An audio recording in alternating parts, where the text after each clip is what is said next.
እኔ በጣም ያሳዘነኝና የገረመኝ ነገር ሃይሚ ራሷን ምርጫ ውስጥ መክተቷ ነው። እንዴ አንቺ እኮ የቤቱ ንግስት እኮ ነሽ፣ አባወራ ነሽ፣ የሴት አባወራ። እንዴት ራስሽን ምርጫ ውስጥ ትከቻለሽ? አንቺ እኮ ብዙ ፍቅርን የገነባሽ ነሽ፣ የብዙ ሴቶች ተምሳሌት ነሽ፣ ብዙ ነገር የሆንሽ ነሽ ለፍቅር ከቡሩኬ ጋር ሆነሽ ማለት ነው። እንዴት ራስሽን ምርጫ ውስጥ ትከቻለሽ? ከኔና ከዩ ምረጥ። እዩ ማነች? እዩ እኮ ከጎዳና ላይ ተለጥፋ የመጣች ሴት ናት። በእናንተ ህይወት ጣልቃ የገባች ሴት ናት። መድኃኔዓለም አባቴ። ሰላም ውዶቼ፣ ሰላማችሁ ብዝት ትርፍርፍ ይበልልኝ በያላችሁበት። ምናልባት ተናድጄ ስናገር ልትናደዱ ትችላላችሁ። አትናደዱብኝ ውዶቼ። እኔ በጣም ስለሚያናድደኝ ነው ድርጊቱ፣ በጣም ስለሚያናድደኝ እንጂ መናደድ ምናምን ፈልጌ አይደለም። በጣም ነው መበሳጨው። ምክንያቱም የብሩኬና ሃይሚ ፍቅር እዚህ ለመድረስ ብዙ ዋጋ ከፍለዋል እነዚህ ልጆች ማለት ነው። ግን ይሄንን ቪዲዮ ላይክ ማድረግ፣ ሼር ማድረግ አትርሱ። ሀሳብ አስተያየታችሁን በኮሜንት አስቀምጡ። ይቅርታ ወደ ሀሳቤ ስመለስላችሁ ብሩኬና ሃይሚ ለዚህ ፍቅር ብዙ ዋጋ የከፈሉ ሴቶች ፍቅረኛሞች ናቸው። ነገር ግን ይቺ ጭራቅ ከኋላ መታ የነሱን ህይወት ለመበጥበጥ የሄደችበት ርቀት ያደረገችው ነገር ምንም የወረደና የዘቀጠ እንኳን ቢሆን ራሱ ሃይሚ ራስሽን ምርጫ ውስጥ መክተት የለብሽም። ምርጫ ውስጥ የምትከቺ ሰው አይደለሽም። ምርጫ ውስጥ የምትገቢ ሰው አይደለሽም። ይቺ ሴት ብሩኬ ባላጠፋው ጥፋት ባላደረገው ነገር የናንተን ሀብት የናንተን ድጋፍ ስለፈለገ ብቻ ከብሩኬ ልጅ ወልዷል ከኔ ብላ ስሙን አጥፍታ መጣች። ስለዚህ እሷ እያለች ራሷ ሊወለደችውን ልጅ ከየት እንደወለደች ታውቃለች። ህልኗ ሙሉ ለሙሉ ያውቃል ከየት እንዳመጣ ይሄ ልጅ።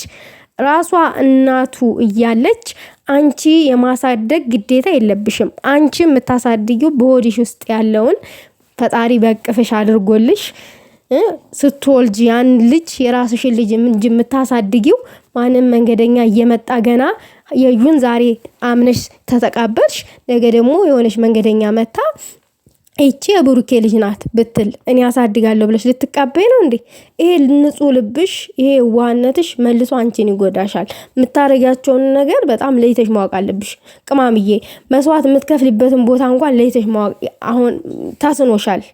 ለምን ብለሽ ብሩኬ በህዩ ፊት ወድሻለሁ አፈቅርሻለሁ ከምንም በላይ እያለ እየደጋገመ እየነገረሽ አይደለ እንዴ ያለው? ታዲያ ለምን አታምኒውም? ለምን እሱን ብቻ አታዳምጪውም? እሱ የሚነግርሽን አዳምጪ፣ አትጠራጠሪ። አሁን እኮ አንቺ አንደኛ ራስሽን ጥርጣሬ ውስጥ ከተሽዋል። ሁለተኛ ነገር ደግሞ በቃ ብሩኬን አጣዋለሁ የሚል ነገር ነው አንቺ ውስጥ ያለው። በፍጹም አታጭውም። ምክንያቱም አንድ ወንድ ልጅ እንደሚወድሽ እንደሚያፈቅርሽ ደጋግሞ እየነገረሽ ከሆነ መቼም እንደማይለይሽ ደግሞ ውስጥሽን እርግጠኛ ማድረግ አለብሽ። አንቺ አሁን ውስጥሽን በጥርጣሬ ሞልተሽዋል። ጥርጣሬዎችሽን መንቅረሽ አውጪ። ሀሰን ገነመኔ ምናምን አያስፈልግም። ብሩኬ ደግሞ ማለት ነው በሀሰን ጉዳይ አዝኛለሁ ምናምን ላልከው በእርግጥ ያሳዝናል። ምክንያቱም አንተንና ሃይሚን ለመለየት ብቻ ለማስቀረት የዘና ያክል መሯሯጥ በጣም የሚደብር ነገር ነው፣ የሚያስጠላ ነገር ነው። እውነት ለአንተና ለሃይሚ አንድነት ቢያስብ ኖሮ ሃይሚን ካንተ ነጥሎ ላሳክማት እኔ አስብላታለሁ እኔ አዝንላታለሁ ምናምን ነገር እሱ እያዘንላት አይደለም እያለ አንተን ዝቅ አያረግም ነበረ። ሁለታችሁም በአንድ አይን ቢያይ ማለት ነው። እሱ ግን የያዘው ነገር አንተንና ሃይሚን መለያየት ነበረ። አንተ ግን ነቅተህበታል። አንበሳ ጅግና ብያለኝ። መሆንም ያለበት በቃ እንደዚህ ነው። ጥላትን ጠርጥሮ ማውጣት እና ሌላ ነገር ማለት የምፈልገው ነገር ቢኖር ቅማምዬ አንቺ ራስሽን ምርጫ ውስጥ አትክተቺ። እዩ ልጅቷን ከየት እንዳመጣች ታውቃታለች፣ ከየት እንደወለደ ታውቃለች። የሷ ልጇን ራሷ ታሳድግ እንጂ አንቺ የማሳደግ ግዴታ የለብሽም።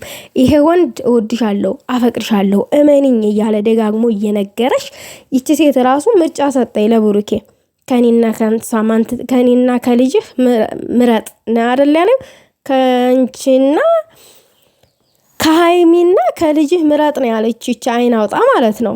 እሷ እኮ ልጅቷን ከየት እንደወለደ ራሱ አታውቅም። ጭራሽ ሃይሚን ምርጫ ውስጥ ከተተቻት። ምን አይነት ድፍረት ቢኖራት ነው? ይችል እኮ ድፍረት የኖራት የሃይሚን ፍራቻ አይታ ነው። የሃይሚን ጥርጣሬ እኮ አሁን ላይ ለዩ እድል የሰጥሻት ሃይሚ ነሽ። ለምን እድል ትሰጫታለሽ? ያንቺን ፍራቻ አይታ ተጠቀመች እንደፈለገች። አሁን ከልዩና ካንቺ ይምረጥ።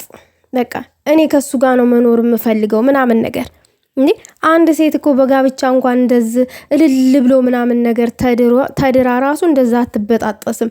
አንቺ እኮ ልክ ይሄ አገር ይወቅልኝ ይሄ ሀለሌነቴን ምናምን ነገር ነው እያልሻለሽ። ይሄ አሁን ጥሩ ስራ እንደሰራ ጥሩ ተግባር እንዳደረገ ሰው እዛ በመንገድ አንቀሽ ይሄ ልጅ አስወለሽ አርገሹ ከሆነ ማለት ነው። አንቺ እንደዋራሹ አስወለሽ አሁን መተሽ ያዙ ልቀቁኝ ከኔ ጋር ይኑር ካንቺ ጋር ቡችላም አይኖርም እንኳን ብሩኬ ቼክ አያረግሽም። እንደዚህ ተላሳልሶ የሚያወራሽ ፈርቶሽ አይደለም። በእውነት ለሴት ልጅ ክብር ስላለው ነው። ብሩኬ አክብሮሻል። ቴንኪው ልትዩ ይገባል። እመቤቴን አውርደሹ ስንት የሱ ኩዮች ታዳጊዎች አሉ። ጓደኛችን ወንድማችን አብሮ አደጋችን እንደዚህኛ ማናቀው ዝሙት ይዘሙታል እንዲሰራል ብለው እንዲታዘቡት ነው ያደረግሽው። ነገር ግን ብሩኬን የሚያውቅ ያውቀዋል። ይብላኝ ለአንቺ ለቀሪው ህይወትሽ ማለት ነው። ግን በዚህ ልክ ቅማምዬ እድል አትስጫት። ሌላው ነገር ደግሞ መጨረሻ አካባቢ ምንድን ያልሽው? አሳያለሁኝ አኮራሃለሁኝ አሳያታለሁኝ ነው ያልሽው። ልጅቷን እንዴት ፍቅር እንደምሰጣት አሳያለሁ ነው ያልሽው። ለምንድን ነው ፍቅር የምትሰጫት? እዛ የወለደቻት እናቷ ፍቅር ትስጣትም ትደብድባትም ትጣላትም በቃ ሃይሚ አይመለከትሽም። በዚህ ውስጥ እጅሽን አትክተች። አይመለከትሽም እንዴ? ለምንድን ነው ሁሉ መስዋዕት የምትከፍሊው? ለምንድን ነው? አይደለም እንኳን አንቺ ብሩኬም ራሱ አይመለከተውም። ነገር ግን ደግሞ እንደ መሽገር ስለተለጠፈችበት ይቺ ሴትም በግልጥ እንደተቸገረችና የብሩኬን ድጋፍ እንደምትፈልግ ስለተረዳ ብሩኬ በወርም ሆነ በ3 ወር የሆነ ነገር ለልጅቷ ጣል አድርግላት። አንድ የተመቸኝ ነገር ካንተ ንግግር ከዛሬው ለምንድነው ልጅቷ እናት እያለቻት የምትነጠቀው? የእናቷን ፍቅር እንደገና ደግሞ እዛ ጋር የእናት ጡት ለምን ትነጠቃለች? እናቷ ታሳድጋት ያለው ነገር ተመችቶኛል። አዎ እናቷ እያለች ብሩኬ ባልወለደው ባልዋለበት ውሎ ስሙ ጠፍቶ በስተመጨረሻ አምኖ አድርጋለሁም አላደረኩም እያለ እየተወዘጋገበ አምኖ ልጅቷ ልጄን ናት ብሎ አምኖ ተቀብሎ ዛሬ ላይ ደግሞ ከኛ ጋር ትኑር እኔ ላሳድጋት አልሽ ሃይሚዬ ማለት ነው። ብሩኬ ግን እናቷ እያለች ለምንድን ነው ከዚህ የምትሆነው ላለው ተመችቶኛል። እናቷ እያለች ከአንቺ ጋር አትሆንም ሃይሚዬ። ለምንድን ነው የዝን ያክል የኛ ንግስት ራስሽን ዝቅ የምታደርገው? እኛ እኮ ብዙ ነገር እንጠብቃለን እየጠበቅን ነው ካንቺ ማለት ነው። እና እቺ ሴት ልጇን እዛ ይዛ ትቀመጥ። አንቺ የሚመለከትሽ ነገር የለም። ስለዩ ምንም ነገር አይመለከትሽም። ምንም ነገር ዋጋ መክፈል የለብሽም። ፈልጋ ወደዚህ ምድር አምጥታታለች። ራሷ እንደፈለገ ማድረግ ትችላለች። ራሷ እንደፈለገ መጨመላለቅ ትችላለች።